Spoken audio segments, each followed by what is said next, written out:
Friends, next பைபேக்ல illustration 37 பார்க்கலாம். illustration 37ல என்ன கொடுத்துருக்காங்கன்னா fresh issue of shares for purposes of buyback. இப்போ fresh issue பண்ணா என்னென்ன என்ட்ரி வரும் எக்ஸ்ட்ரா அப்படின்னு பார்க்கலாம். இப்போ alpha co limited has a paid up equity share capital of 20 lakhs in 2 lakh shares of rupees 10 each. It resolved to buyback என்ன பண்ணி buyback எவ்வளோ பண்ணியிருக்காங்கன்னா 50,000 equity shares of rupees 15 per share. For this purpose இந்த purpose கண்டி எவ்வளோ fresh issue பண்ணியிருக்காங்கன்னா 20,000 12% preference shares of ₹10 each at par payable along with அப்ளிகேஷன்ல pay பண்ணியிருக்காங்க. The company has to its credit 2,50,000 in securities premium account and ₹10 lakhs in the general reserve account. The company utilized the general reserve. Pass the necessary journal entries நம்மள pass பண்ண சொல்லியிருக்காங்க.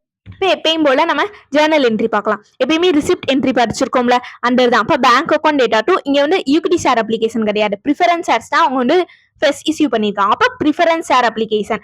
Suppose இப்போ கொஸ்டின்ல equity shares தான் fresh issue பண்ணியிருக்காங்கன்னா இப்போ equity share application போடணும் friends. இப்போ இங்கே ப்ரிஃபரன்ஸ் ஷேர்ஸ்னால ப்ரிஃபரன்ஸ் ஷேர் அப்ளிகேஷன் கொடுத்துருக்காங்க. இப்போ 20,000 எவ்வளோ ஃபேஸ் வேல்யூ ₹10. இப்போ 20,000 into 10 2 lakhs. அடுத்து ட்ரான்ஸ்ஃபர் பண்ணும் preference share application account to preference share capital account. இப்போ 20,000 in 10 2 lakhs. இப்போ பைபேக் வரணும். இப்போ பைபேக் எவ்வளோ பண்ணியிருக்காங்க 50,000 ஈக்விட்டி ஷேர்ஸ் ஆஃப் ₹15 each. ஆனால் ஃபேஸ் வேல்யூ எவ்வளோ ₹10 தான். இப்போ 15 பண்ணியிருக்காங்க. அப்போ நம்மளுக்கு ப்ரீமியம் வந்திருக்கு. இப்போ equity share capital account 50,000 into 10 face value 5 lakhs. Securities premium வந்து ₹5 ப்ரீமியம் இருக்கா. இப்போ 50,000 into 5 2,50,000. To equity share holders 50,000 into 15 போட்டிங்கன்னா 7,50,000. இப்போ நம்ம ஈக்விட்டி ஷேர் ஹோல்டர்ஸ்க்கு பே பண்ணணும். அப்போ equity share holders account data to bank எவ்வளோ நம்ம பைபேக் எவ்வளோ ருபீஸ்க்கு பைபேக் பண்ணியிருக்கோம் ₹15. அப்போ 50,000 into 15 போட்டிங்கன்னா 7,50,000. இப்போ ஜென்ரல் ரிசர்வுக்கு ட்ரான்ஸ்ஃபர் பண்ணும். இப்போ general reserve account data to capital reserve account. General ரிசர்வ்ல அமௌண்ட் எவ்வளோ இருக்குன்னு கொடுத்துருக்காங்களா? ஆமாம் 10 lakhs கொடுத்துருக்காங்க. இப்போ நம்ம எப்பயுமே நம்ம ஃபேஸ் வேல்யூல தானே ரெஃபரன்ஸ் ட்ரான்ஸ்ஃபர் பண்ணுவோம். இப்போ 50,000 into 10 இப்போ 5 lakhs.